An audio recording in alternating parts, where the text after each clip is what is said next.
Welcome to the Game of Risk, everyone. I'm your host, OliveXC, a top player at this game, and today we are doing Tutor Tuesday, where I review a subscriber game and help them and you, the viewer, get better at the game of Risk. Today's game comes from the one, the only, JJ bruh, everybody, who just hit 1,000 subscribers on YouTube. Go sub to him if you haven't already. I'm proud to be showing one of his most popular games on his channel. And if you guys think I'm reviewing a 4-hour progressive capitalist game, you're absolutely insane. When I look at this game here and the potential options, the red player I think was lacking a little bit of strategy on their first move. Clearly the black player is going to be going for the South America continent as they have a 7 right here. Unfortunately, red was given a bad setup, and I think they should have been prioritizing grouping their troops into one army in a non-confrontational way and seeing how the board potentially develops. The white player has a really nice line of troops. They could have potentially gone for either Australia or Europe here. I feel because if you go for Europe, you're in contention with the green player, and if you were to, who is our protagonist, and if you were to go for Australia, you're in contention with the pink player who has their troops kind of stuck there. But in the green player's case, when their entire army is here, I much rather like their move to go for Australia, where they only have to contest with 5 troops potentially of pink. Pink is smartly not trying to contest for Australia, and they're trying to move their troops somewhere else. So I like that move when I'm seeing from pink. I really like the move that I'm seeing from the blue player right here because they're going for Africa. The black player as well is doing a really good job going for South America. Now our protagonist JJ bruh has a good potential opportunity to go for Europe right away, but they choose not to, and I think that's a good move. If you take a continent too quickly, you risk the other players potentially attacking you right here. You're seeing a perfect example of this right now with the beauty of no Australia, no win from the red player right here. Because they clearly want to attack white.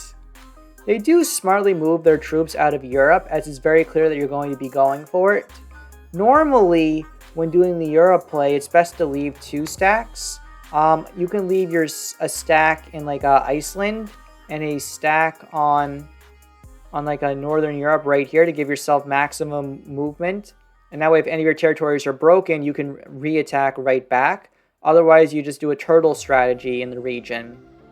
If you want to avoid leaving a strong second stack, you could leave some troops in Scandinavia. Or a more modern approach I like with Europe is to leave some troops on in the Western Europe territory here, as well as a larger army in Ukraine to give yourself maximum flexibility attacking around the map. But what makes this pretty unique right here is JJ can take the continent while leaving 3s and 4s guarding everything. I mean, if you just happen to have a really good setup, you can go for it. The white player is making a bit of a mistake here because they're leaving their troops stuck right here because I think they're trying to group everything together. But if the red player chose to attack and break them, they wouldn't have a way to retaliate right back. Now, it would be a bad move by the red player per se, but who knows what the heck the other red player may or may not be doing, right? I mean, they've already made so many bad mistakes, and when a person lacks a strategy, it means they can be attacking haphazardly in their game. So I just would have probably grouped my troops, maybe not confrontationally, but left them on the Siam region. So that way I wouldn't feel like I'd be confronting red and kind of begging them to be hitting me instead. Now, black could be taking their continent right now, but they're choosing to be a little more passive with this. But since they waited their couple of turns and had a clear strategy in mind, by taking it on the second move, they have a good guard for themselves. Their troop count is relatively healthy at 19 troops, and they're establishing a good spot for themselves. And now, our protagonist, JJ, bro, using perfect slider action, by the way. This dude is a pro, absolutely incredible at the game. He has managed to take and hold Europe on turn 2, which is absolutely insane. I have never seen Europe play like this. And as you keep watching this game, you will see a play that only JJ, bro, can do. He's chaotic, he's wild, he's sporadic, he jumps around, he makes the board move to where his mentality wants it to go, and it's something of beauty. Like, that's why I think this game was like so popular on his channel, the way that he's able to kind of play it all out. Unique situation, by the way, from the white player. They had no easy card to take, so they decide to just take the easiest card for themselves that they have in Afghanistan. And they're grouping their troops right next to the red player. Normally, I like having your troops open and available, ready to attack. But in this case, I think it's a bad move. Red, they're only at 15 troops. They lack strategy because they're attacking all over the map this game. They may seriously decide to just attack Australia right away because they think that they can just take and hold it. They won't get attacked, and then they'll proceed to win the game. But you're playing JJ, bro. You're about to get broed really, really hard. If I was white, I would have gone here in like the Indonesia area. Black and blue have done a really good job this game with their early game, where they establish their continent early, they place their troops down, they're defending their regions, and they maintain their overall troop count, avoiding getting into conflicts with other players. Both blue and black did an excellent job in the early game. Now the mid game has their own challenges, but I just want to let people know, like people who are newer at the game, like you don't have to be like a top crazy grandmaster to like know the basic mechanics. Even like newer players, by getting a little bit of practice and training, seeing other people play, can make like the right moves. So just want to give props to blue and black right here for doing a really good job in their early game. As you grow within like the game, like a risk, what I'm hoping that black and blue can do is avoiding confrontation. We can see that they have a 7 and a 5 right next to each other. Eventually, one side is going to be attacking the other, right? Because that buildup is going to occur, and that's just going to be bad with both players. It's better for the South American, the Africa player, to be in a good relationship with each other, and that way you can focus on the weaker players in this game, which in case would be pink and red. Red and pink and white, by the way, are naturally the ones in conflict with each other, and they could be hitting each other at any given time. The white player, by the way, is doing some very, very fun animations. Just trying to stay alive right now, because again, the conflict is really bad. Red could take out white at any time. And that means JJ's kind of lacked any type of conflict until right now, when white decided to go into them really, really hard. Now, I actually really like this move from white, because if black and blue are in conflict with each other, red lacks any type of strategy, and pink, who haven't really talked about this game, but again, they're also lacking a strategy, just placing a small number of troops for themselves in Asia and otherwise not doing too much right now. I think it really makes sense for the white player to be doing an aggressive form of an Australian strategy and focusing on breaking the big continent players.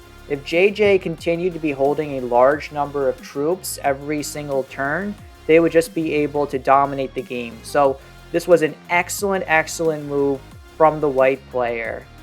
JJ on the turn, at least, he was able to hold the continent. He placed his troops in the center and focused on building up.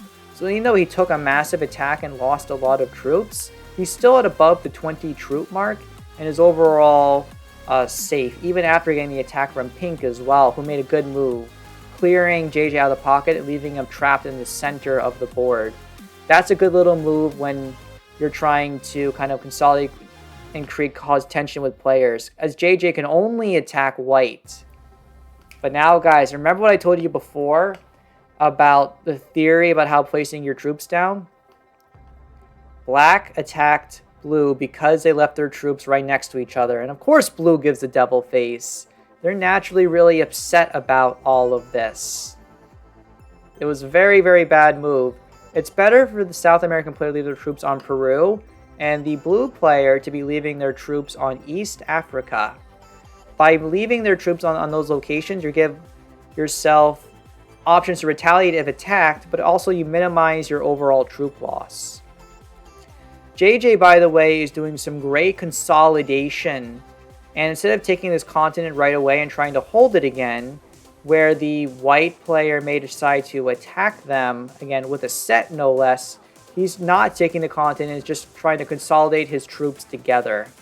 Unfortunately, though, the red player, who is very sporadic, unpredictable, and you never know what to expect from them, they decide to park their troops in Asia. And now JJ is in a really dangerous spot in this game. If he doesn't move away from the 18, there's a significant risk that the red player may decide to just full send into them, because it's clear that the red player wants to get a continent. While the red player's play hasn't been the best this game because they've lacked a strategy, picking fights with multiple players, white and now green, from a theoretical standpoint, just from high-level play, it's good to be ganging up on the strong continent player like Europe, because if they're just able to get a large number of troops and they know what they're doing, they can slowly eliminate players around the board until they get to the 3-player endgame scenario. So while mechanically their play has been really bad, strategically I really like what they have been doing. But now white is moving their troops in. And guys, this is really, really bad. I think JJ's done. It looks like he just wants to attack, and white realizes they don't have any troops left. But guys, the pink player full sends into white. The pink player has been quiet all game, just attacking a lot. So while mechanically they kind of know about going on an attack, because they lack strategy this game, they failed to have enough troops available to go for the critical strike when it was needed. So now, because of the mechanical mistakes made by white and red, green, our protagonist, is going to have a really nice opportunity to try to eliminate the other players. Thankfully, JJ does have the set on 4 cards. He's going to be able to put enough troops down right here where he will be able to take out the 3 up here. A 10 is perfect, leaving the rest of the troops down here in a line, and he can then take over Australia. Just beautiful, beautiful move by JJ right here, recognizing when to go for the attack. And again, perfect slider action. You don't have to be perfect with the slider, by the way. You can leave it around 8 or 9 troops. The goal is to avoid having really, really bad dice when attacking with a super large army. That's when the slider becomes really important.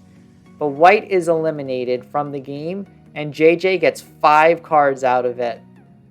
And he gets the extra troops on the Greenland territory as well. What I would do now, because the red player has shown a desire to be going for Europe, is I would be putting all my troops into Australia. But I think JJ makes a mistake right here, where he kind of leaves his army trapped. The blue player and the black player have already shown a lot of attention attacking each other throughout the game, and it's very likely that one of them may full send and destroy each other, and that can allow JJ to step in and make a large amount of attacks. His army was never opened up. He would lose the opportunity to attack. You always want to be keeping your army open. In this case, the red player wanted to group their troops together, did open up JJ's army. That, I think, was his only kind of mistake, right here. Pink, even after that failed attack, is sitting on 20 troops right now. They're in that kill range. So if someone has a good lines on pink, they may be able to eventually eliminate them from the game. But since pink is in 2 locations, this 6 right here, as well as a large grouping in Asia, I think they're going to be okay for at least a few more turns. Blue, though, by the way, this is exactly what I was telling you about before, is very angry with black, and they're now full attacking into them. And they fail the roll 2, no less. 44 is, again, like they had to attack a lot. It was unlikely to take them out. But now black is going to trade in. How big will their trade in be? Only the 6 trade. So black, unfortunately, is not long for this world either. But because the blue and the black player lack diplomacy the entire game, leaving their big armies right next to each other like this, they're now basically ending each other's games. So now we get to the key moment right here. How does JJ capitalize? He's on 4 cards, no set, but he can eliminate another player from this game. If I were him, I would go with my 26, go downwards, take out black, and then I would then proceed to take out the blue player, having my 7 take out the remaining territories up here.